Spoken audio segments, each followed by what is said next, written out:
সদর দরজাটা খুলতে গিয়ে দেখি দুই ভাই বোনেই না বারান্দার মধ্যে মারপিট লাগিয়ে দিয়েছি। তো সেটাই দেখছিলাম উঠোন থেকে, আর বললাম যে কেন মারামারি করছো। তো যাই হোক, শুভ সকাল আমার প্রিয় বন্ধুরা। তো তোমরা কেমন আছো? আশা করছি তোমরা যে যেখানেই আছো সকলেই ভালো আছো, সুস্থ আছো, আর আমরাও খুব ভালো আছি তোমাদের আশীর্বাদে। তো চলে আসলাম আরেকটি নিউ ব্লগ নিয়ে। মালদা জেলার ছোট্ট একটি গ্রাম থেকে আমি মল্লিকা। আমার ব্লগ চ্যানেলে তোমাদেরকে সকলকে জানাই অনেক অনেক স্বাগত আর অনেক অনেক ভালোবাসা। তো এখন বাজে সকাল 6টা, আর এখন থেকে ব্লগটা শুরু করছি। তো সকালে ঘুম থেকে একটু উঠে তোমরা দেখলে সদর দরজাটাকে খুলে দিয়ে ঘর বারান্দাগুলো ঝাড় দিলাম। তো ওই পাশের যে ঘর বারান্দাগুলো ছিল তো সেগুলোকে ঝাড় দিলাম। তারপরে তো দেখো বাইরের উঠোনটা ঝাড় দিয়ে দিচ্ছি, আর এখন দেখো বাড়ির ভিতরটাকে ঝাড় দিয়ে দিচ্ছি। আর বাড়ির ভিতরটা ঝাড় দিয়ে তারপরে বাগানের যে সাইডটা আছে তো সেই সাইডে ঝাড় দিয়ে দিব, আর তারপরে যে মার্শালের ওই সাইডটা আছে তো সেই সাইডটাও ঝাড় দিয়ে দিব। তো বাড়ির ভিতরটা আর কি ঝাড় দেওয়া হয়ে গেছে, আর এখানে দেখো বাগানের এই সাইডে এসে ঝাড় দিয়ে দিচ্ছি। তো সকালবেলা এই দরজাটা খুলে দিলাম, তো আবার না হাওয়াতে একটু বন্ধ হয়ে গেছে। তো যাই হোক, এই সাইডটা ঝাড় দেওয়া হয়ে গেছে আমার। তারপরে চলে আসলাম মার্শালের এই সাইডে। তো এই সাইডটাকে ঝাড় দিয়ে তারপরে ঝাড়াটাকে ধুয়ে রেখে দিব। তো আমার ঝাড়ঝাটা দেওয়া হয়ে গেছে। তারপরে তো রান্নাঘরে গিয়ে কালকের এঁঠো বাসনগুলোকে নিয়ে আসলাম মাজার জন্য। উনুনের ছাইগুলো তো আগে তুলে রেখে দিয়েছিলাম, আর রান্নাঘরটা আমার মোছা হয়ে গেছে। তো এখন দেখো বাসনগুলোকে মেজে নিচ্ছি। তো যাই হোক বন্ধুরা, ভিডিওটা স্কিপ না করে পুরো ভিডিওটা দেখার অনুরোধ রইল তোমাদের কাছে। আর তোমরা কে কোথা থেকে আমার ভিডিওগুলো দেখছো তা কমেন্ট বক্সে অবশ্যই জানিয়ে দিও, তাহলে আমি এটা জানতে পারবো যে আমার বন্ধুরা কে কত দূর দূরান্ত থেকে আমার ভিডিওগুলো দেখছে, তাহলে কিন্তু আমার খুব ভালো লাগবে। আর তোমরা যারা আমার প্রত্যেক দিনের ভিডিও দেখো তোমাদের সকলকে আমার তরফ থেকে অনেক অনেক স্বাগত আর অনেক অনেক ভালোবাসা। তোমরা এভাবে আমার পাশে থেকো, তাহলেই আমি এগোতে পারবো। তোমরা যারা আমার নতুন বন্ধু হয়ে পাশে আছো তাদের কাছে অনুরোধ আমার পাশে থাকার জন্য, আর তোমরা যারা আমার পুরনো বন্ধু হয়ে পাশে আছো তাদেরকে তো অসংখ্য অসংখ্য ধন্যবাদ। আর তোমরা যারা আমার চ্যানেলটাকে এখনো পর্যন্ত সাবস্ক্রাইব করোনি, প্লিজ আমার চ্যানেলটাকে সাবস্ক্রাইব করে দিও। পাশে থাকা যে বেল আইকনটি রয়েছে সেটাকে অন করে দিও। তো যখনই আমি ভিডিও আপলোড দিব তো সবার আগে ভিডিওগুলো তোমাদের কাছে পৌঁছে যাবে। তো যাই হোক, তো দেখো আমার বাসনগুলো মাজা হয়ে গেছে, এখন ধুয়ে নিচ্ছি। তো বাসনগুলো আমার ধোয়া হয়ে গেছে। এবারে আমি রান্নাঘরে গিয়ে জায়গা মতো বাসনগুলোকে রেখে দিই। বাসনগুলোকে রেখে দিয়ে তারপরে তো রান্নাঘরটা আগে থেকে মুছে নিয়েছিলাম। আর এখানে দেখো রাত্রেবেলায় তো বসে বসে খেয়েছিলাম, তো সেই জায়গাটা এঁঠো হয়েছিল, তো সেই জন্য না ভিজা কাপড় দিয়ে ভালো করে মুছে নিচ্ছি। বারান্দাটাকে মুছে তারপরে তো ঘরে গিয়ে বিছনাটা গুছিয়ে নিয়েছি। আর কিছু জামা কাপড় ছিল তো সেগুলোকে সার্ফ জলে ভিজিয়ে রেখে দিয়েছি। তারপরে তো আমি মুখ চোখ ধুয়ে নিয়েছি, আর ছেলে মেয়েকেও মুখ চোখ ধুইয়ে দিয়েছি। তারপরে ওদেরকে মুড়ি খেতে দিয়েছি, আর ওরা তো বারান্দায় বসে বসে মুড়ি খাচ্ছে। আর এদিকে আমি দেখো উনুনটাকে জ্বালিয়ে দিয়ে ভাতটাকে বসিয়ে দিয়েছি। তো ভাতটাকে বসিয়ে দিয়ে তারপরে ভাবলাম কি যে রান্না করি, কিছুই তো নেই সবজিপাতি। তো যাই হোক, এখানটায় একটা কুমড়ো গাছ আছে, তো কুমড়োর ডগা কয়েকটা কেটে নিব, আর আজকে এগুলোই রান্না করব। জানো তো বন্ধুরা, আয়ুষের বাবা নেই, তো সেই জন্য না অনেকটাই আর কি কষ্ট হয়ে গেছে। তো বাজার করতে তো যেতেই পারছি না। জমিতে যা শাক সবজি আছে তাতে না খেতে খেতে আর ভালো লাগে না, রোজ রোজ এক তরকারি ভালো লাগে না। তো যাই হোক, কষ্ট করে আর কি সংসারটাকে চালিয়ে নিয়ে যাচ্ছি। তো আয়ুষের বাবা নেই, সেই জন্য অনেকটাই কষ্ট হয়ে গেছে। তো যাওয়ার পর থেকে কষ্টটা কী জিনিস আর অভাবটা কী জিনিস সেটা আর কি বুঝতে পারছি। তো যাই হোক, প্রতিটা কষ্টই কিন্তু মানুষকে শিক্ষা দেয়, আর প্রতিটা শিক্ষায় কিন্তু মানুষকে বদলে দেয়। তো এখন অনেকটাই বুঝতে পারছি আর কি। তো সংসার জিনিসটা কি, আর আগে তো সব কিছু এনে দিত সেটা বুঝতেই পারতাম না, আর এখন না অনেকটাই কষ্ট হয়ে গেছে। তো যাই হোক, তারপরে তো রান্নাঘরে এসে এবার সবজিগুলোকে আর কি কেটে নিচ্ছি, আর ওদিকে তো ভাতটা হচ্ছেই।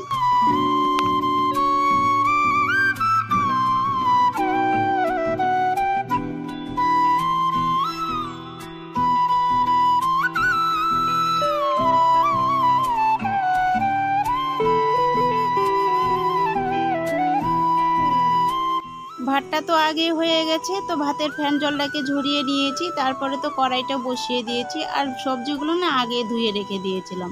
তো তো এবারে দেখো তরকারিগুলোকে চাপিয়ে দিচ্ছি। তো তার সাথে না আলু দিয়ে দিয়েছি, আলু আর কুমড়োর ডাঁটা, এটাই আজকে রান্না করব। আর আয়ুষের জন্য তো আলু দিয়ে দিয়েছি ভাতে, তো ওই তো আলু ছাড়া ভাত খেতে পারে না আর কি, সেই জন্য ওর জন্য একটা আলু দিয়ে দিয়েছি। তো দেখো তরকারিটা চাপিয়ে দিয়েছি, পরিমাণ মতো লবণ হলুদ দিয়ে দিয়েছি, আর একটু এখন নাড়াচাড়া করে আর সিদ্ধ করার মতো জল দিয়ে দিব, তারপরে একটা থালা দিয়ে চাপা দিয়ে দেব।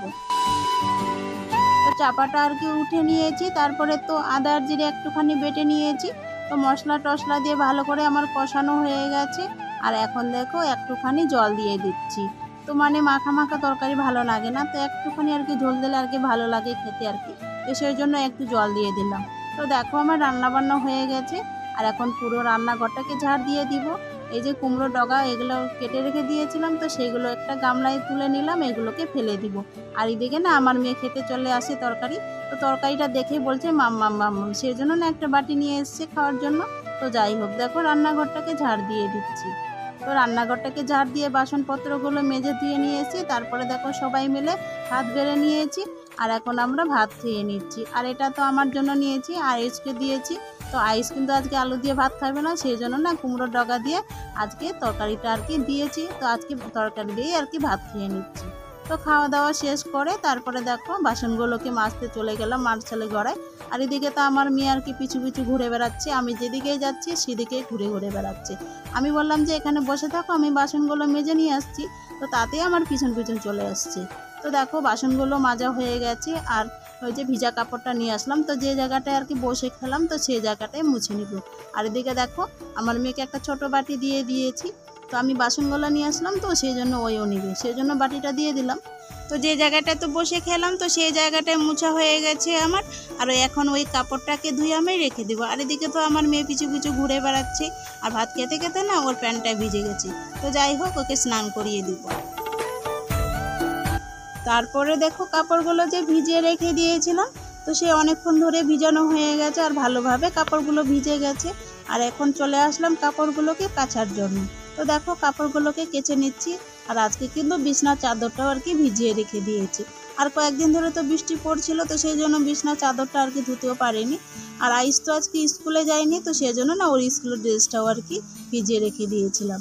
তো যাই হোক কাপড়গুলোকে ভালো করে কেচে নিলাম, কেচে নেওয়ার পরে এখন ভালো করে ধুয়ে নিচ্ছি। তো একবার ধুয়ে নিচ্ছি আর একবার আর কি ভালো পরিষ্কার জলে ধুয়ে নিব। তো দেখো এই বিছনা চাদরটা না বিশাল বড়, জানো তো আমাদের খাটের থেকেও বিশাল বড় আর কি। আর এইটা মানে বিছনা চাদরটা পাততেও না অনেক কষ্ট হয়, যেহেতু বড় আর কি, তো সেই জন্য। তো যাই হোক দেখো কাপড়গুলো আমার ভালো করে ধোয়া হয়ে গেছে। তো কাপড়গুলো ধুয়ে তারপরে তো নিয়ে আসলাম বাড়িতে, বাড়ি এসে ওই যে ঘরের চালগুলো রয়েছে, তো সেই চালগুলোতে এখন রোদে ফেলে দিব।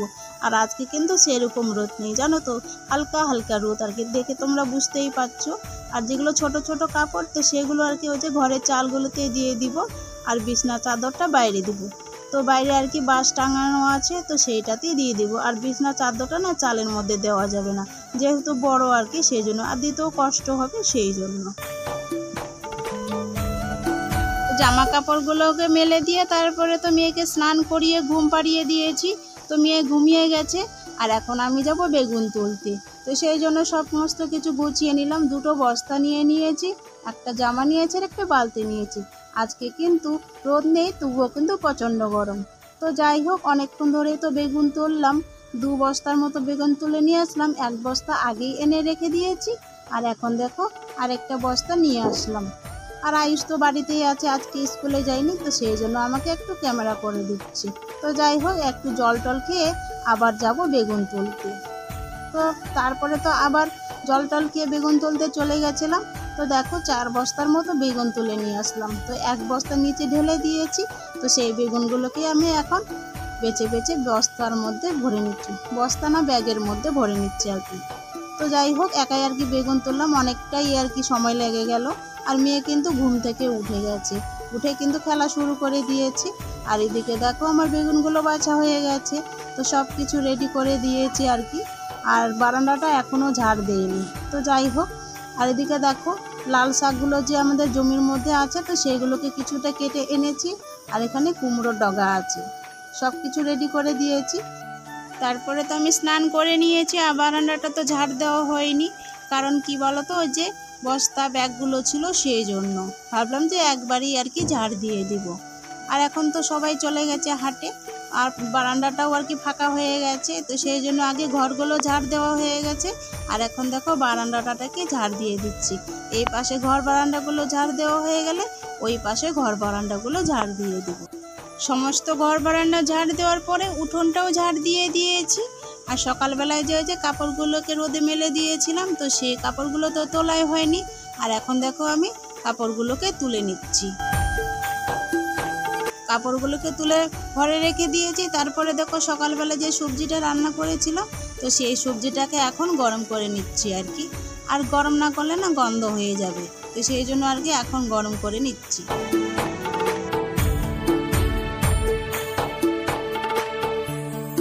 সবজিটাকে গরম করে তারপরে তো চলে আসলাম গরুগুলোকে কাড়ি দিতে। আর বাড়িতে তো কেউ নেই, তো সেই জন্য আর কি তো সবাই হাটে চলে গেছে। আর এখন দেখো ছোট্ট একটা ওখানে লগা আছে, তো সেই লগাটা দিয়ে কাড়িগুলোকে টেনে টেনে বের করছি। কারণ কি বলো তো, পোকামাকড় থাকতে পারে সেই জন্য। তো দেখো কয়েকটা আর কি কাড়ি আঠি বের করে নিলাম।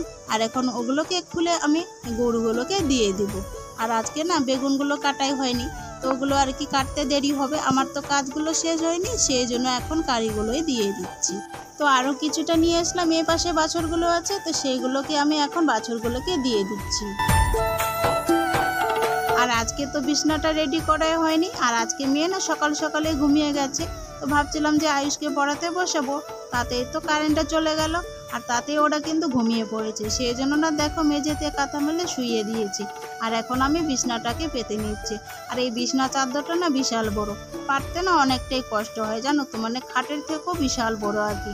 তো যাই হোক চারপাশটা আর কি গুজে গুজে যেতে হয়, তো সেরকম আর কি টান টান হয় না, তো যেখানে সেখানে আর কি জড়ো হয়ে থাকে। তো এরকম করে আর কি বিছনা চাদরটাকে পেতে নিচ্ছি। আর এদিকে তো বিছনা চাদরটা পাততে পারতেই তো আমার মেয়ে ঘুম থেকে উঠে গেল। আর মেয়ে না অনেকক্ষণ আগেই ঘুমিয়েছিল, তো সেই জন্য আর কি ওর ঘুমটা আর কি ভেঙে গেছে।